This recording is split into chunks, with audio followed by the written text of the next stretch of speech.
trying to deal with, you got a need.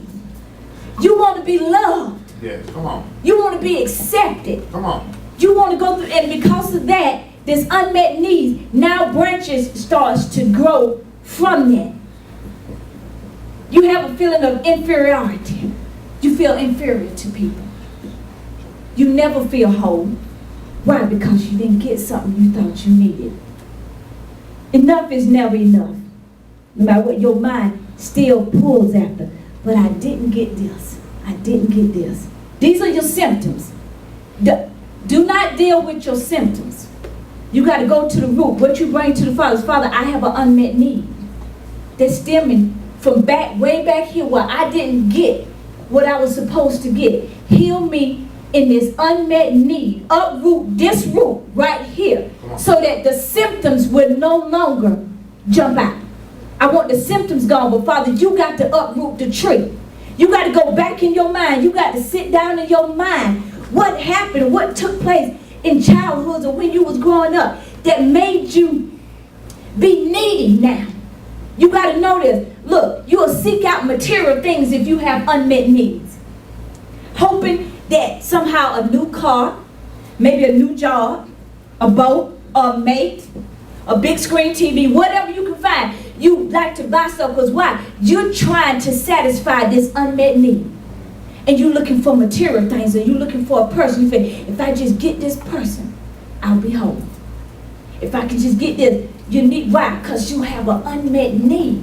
And until you address that and take that to the Father, your branch is going to keep growing back each and every time. It says you become vulnerable to people who know how to exploit you. And what I mean by this is anytime you can convince a needy person that you have what they need, you can take advantage of them. This is how you see people that's needy and just like people can take advantage of them. And people can play on that and they be like, okay, they just want a friend in their life, so I can treat them any kind of way. They playing on your unmet need. They figure you so desperate for a friend that you will put up with anything. Come on. And do everything because they are exploiting your need that you have. And so to keep this from happening, to keep branches from keep growing, take your unmet need to the Father. Take what happened to you back here to the Father and ask Him to uproot it. Don't take your branches.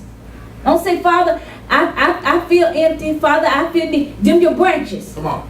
Father says, right now, I don't want the branches. I want what it's stemming from. Come to me and be honest with me. Tell me why you feel this way. Yes. What is it stemming from? Be honest with me about what you didn't like, which took place with you way back here. Yes. And sometimes we have never said it. We have never said sometimes to people how unhappy we was growing up. That you felt you didn't get this, or maybe you felt another brother or sister got something and you didn't. They got more attention than you did. They done, and you've held this. And because of that, you grew branches. You got to bring the unmet need to them. Father says, then I can begin to hear you. Bring me the root. What's really going on in your life that this other behavior jumps out from? See, when I said from the beginning, this is the time you got to be honest with yourself about yourself. Know why these symptoms keep jumping out. Know why you keep doing that. Because the unmet need, the root, is still there. Yes. And each and every time, that branch is going to grow back. It's going to come back. It's going to come back. Father said, because you ain't found the life of it yet. Bring me the life so that I can destroy it at the root. Then it won't grow back. The Father says, I'm just able to forgive you. And sometimes it ain't even nothing we done. It's something that was done to us, because this was sprouts from when something good that should have happened to you, it didn't. So this is not your fault why you were left with an unmet need. But yet still the Father says, if you don't bring me the root, you're going to keep developing branches. This is usually what somebody else have done to you, not what you did. Hallelujah. Root number 2. This is your unhealed hurts. These sprout out when something bad that should not have happened to us, it did. And because of that now, you got a hurt that you haven't healed from. This is when something bad that should not have ever taken place in your life happened to you. It should have never happened, but it did. And now you don't know what to deal with it. Now you're dealing with an unhealed hurt. A lot of us are in this category right here. Dating back from my childhood, or when we're growing up in adolescence, and some even in adult life. We put our all into something. And we gave it our all. But yet what we got out of it was something bad. It should have never happened to us. But it did. And Father said, because of it, now you got a root system growing, which is called unhealed hurts. You want to know what the branches is of this? What grow out? Because see, you got to identify the symptoms. Once you know the symptoms, then you can know what your root is. The branches of this is you're fearful. You find it very hard to forgive because you don't know how to get over your pain. These are your branches that's growing. You're fearful. You have a distrust.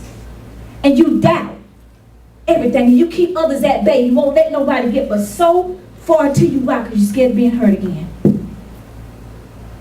These are your symptoms that's coming out. And it's letting you know there's a root system going on right there. It's unhealed hurts right there. You're always prepared for any situation so that you would never be caught off guard again. Your guard is always up. You're always looking because you think that same situation going to happen to you again. And so you're always guarded. You got your wall up. You ain't going to let nobody get...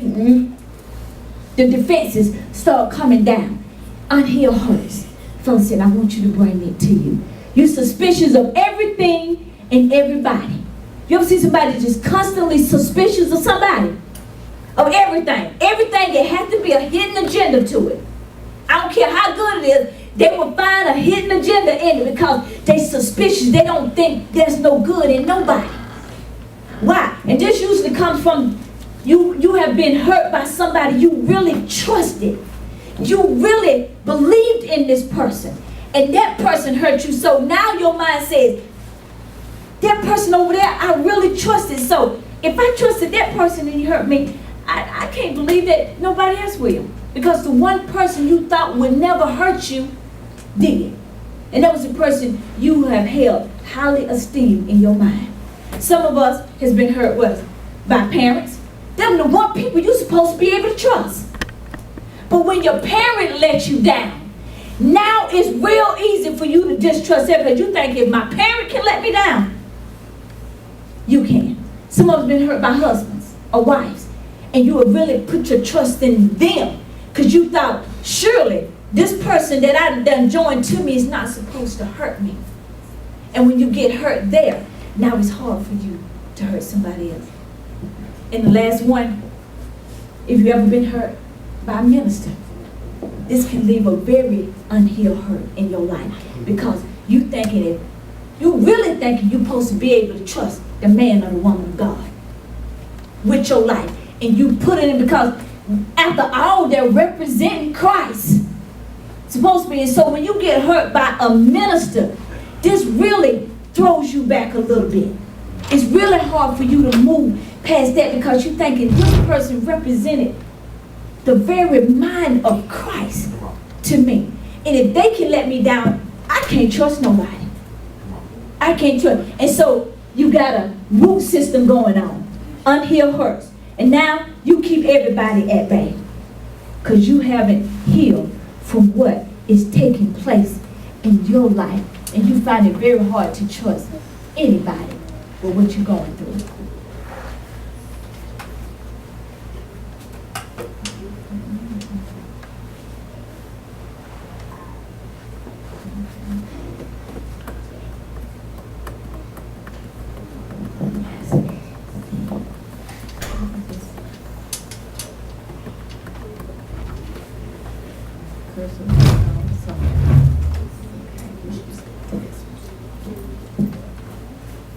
The next one is root number 3. This is called your unresolved issues. How many of us know you got some unresolved issues in your life? This is where you don't have answers. You just want to know why. why? If I could just talk to that person, they could just tell me why. Then I can get some closure and go on. And so because you don't have closure,